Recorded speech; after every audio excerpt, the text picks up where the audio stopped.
Menurut B. Harlock, pertumbuhan fisik adalah perubahan kuantitatif yang meliputi peningkatan ukuran tubuh, proporsi, hilangnya ciri lama dan perolehan ciri baru, terutama pada sistem saraf, otot, dan kelenjar endokrin. Perkembangan fisik sendiri lebih luas, mencakup proses kematangan yang berkaitan dengan perubahan kualitatif seperti perkembangan motorik atau kendali gerak, yang sangat dipengaruhi oleh faktor lingkungan dan keturunan. Ada perkembangan fisik, ya. Yang pertama itu ada pertumbuhan fisik berlangsung bertahap dan tidak stabil. Ada masa percepatan dan ada masa perlambatan.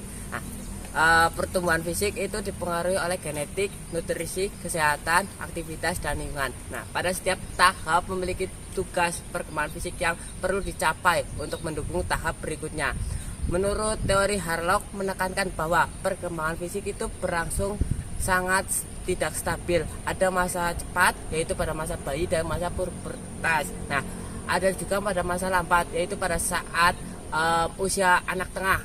Nah, selanjutnya itu ada faktor yang mempengaruhi seperti yang tadi sudah saya jelaskan, itu seperti genetik, nutrisi, kesehatan, aktivitas fisik, dan lingkungan. Nah, pada setiap itu faktor itu memiliki tugas yang perkembangan yang sangat penting yang perlu dicapai agar menjadi kepribadian atau perkembangan fisik yang lebih baik.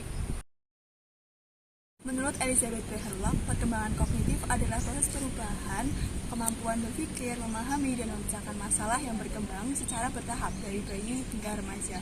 Pada masa bayi, anak belajar melalui indera dan gerakan, mulai mengenali pola, orang, dan rutinitas. Memasuki usia 2 hingga 6 tahun, anak mulai berpikiran secara simbolik seperti bermain pura-pura. Namun cara berpikir mereka masih egosentris sehingga baru memahami aturan yang sederhana.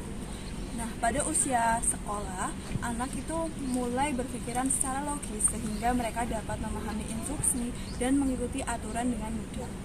Ketika mencapai remaja, kemampuan berpikir mereka menjadi lebih abstrak sehingga dapat menganalisis dan melihat masalah dari berbagai sudut pandang. Perkembangan sosial bukan sekedar senang berada di dekat orang lain. Perolehan kemampuan berperilaku yang matang secara sosial jika ia mampu berinteraksi sesuai dengan norma kelompok di mana ia berada. Selanjutnya, teori emosional menurut Harlock menjelaskan bahwa anak-anak melalui beberapa tahap dalam perkembangan sosial mereka. Dalam kasus Nia ini, yang berusia 5 tahun, dalam secara fisik normal, terlihat kesulitan dalam bermain dengan teman sebaya. Dia lebih suka bermain sendiri dan tidak memahami aturan bermain kelompok, menunjukkan bahwa dia lambat dalam perkembangan sosial dibandingkan dengan anak-anak lainnya. Nia mungkin belum mengembangkan kepercayaan diri dan kemandirian yang diperlukan untuk berinisiatif dalam interaksi sosial. Untuk membantu Nia, penting untuk memfasilitasi interaksi dalam kelompok kecil secara mengajar atau bermain.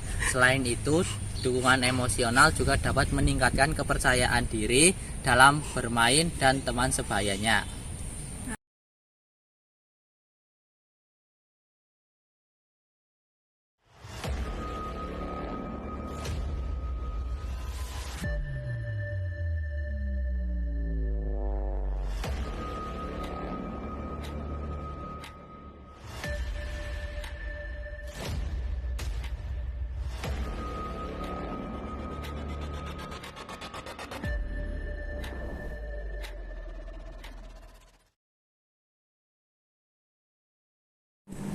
Yuk, kita belajar yuk. Yuk, aku ajak teman-teman ya. Oke. Kalian mau nggak belajar bersama? Ayo, aku mau. Ayo, aku minggu dulu ya. Oke. Oh, juga dulu kok.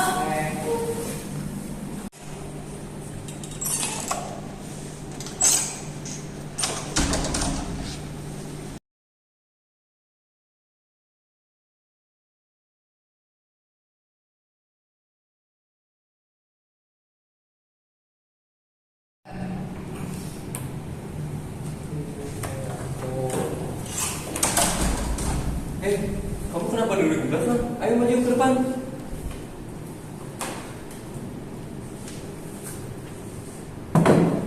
Ayo duduk sini.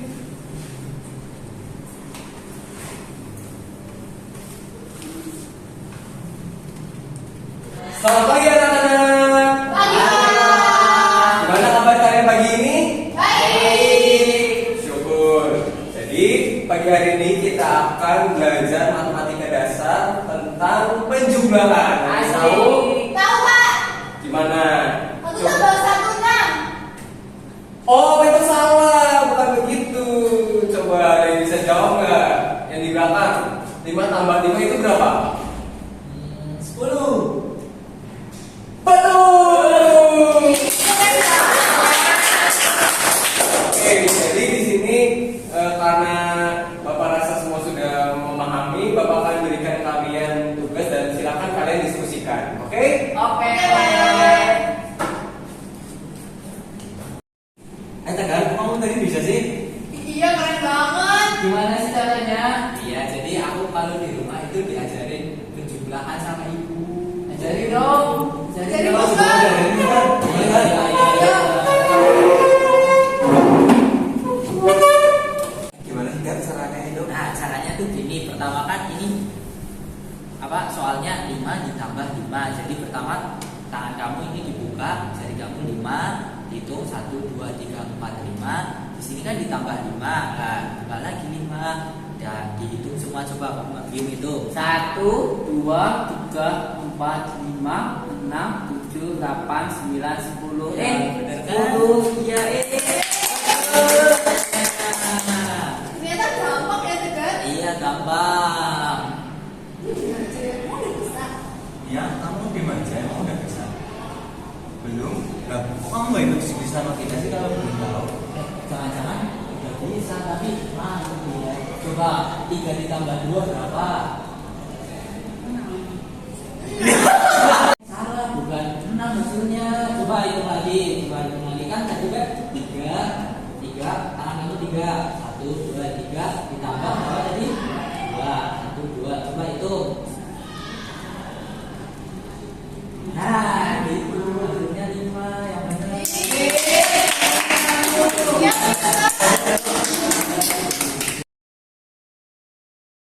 Sebenarnya aku nggak bisa, tapi aku malu buat nanya. kenapa mau? Gak apa-apa, tanya aja, Nia. Iya.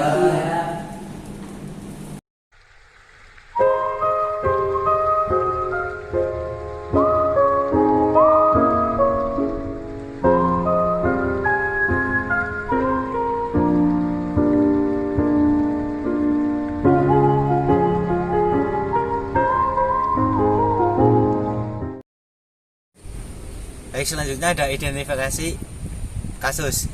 Yang pertama ada yaitu niat cenderung menyendiri saat bermain. Selanjutnya kurangnya memahami aturan dalam permainan kelompok. Selanjutnya interaksi sosial terbatas, sulit membangun relasi dengan teman sebaya. Terus perkembangan sosial lebih lambat dari anak-anak lain atau seusianya. Selanjutnya ada analisis penyebab kemungkinan. Yang pertama, temperamen anak, yaitu temperamen anak mungkin saja bisa memiliki sifat pemalu atau berhati-hati pada lingkungan baru. Yang kedua, kurangnya pengalaman berinteraksi dengan kelompok.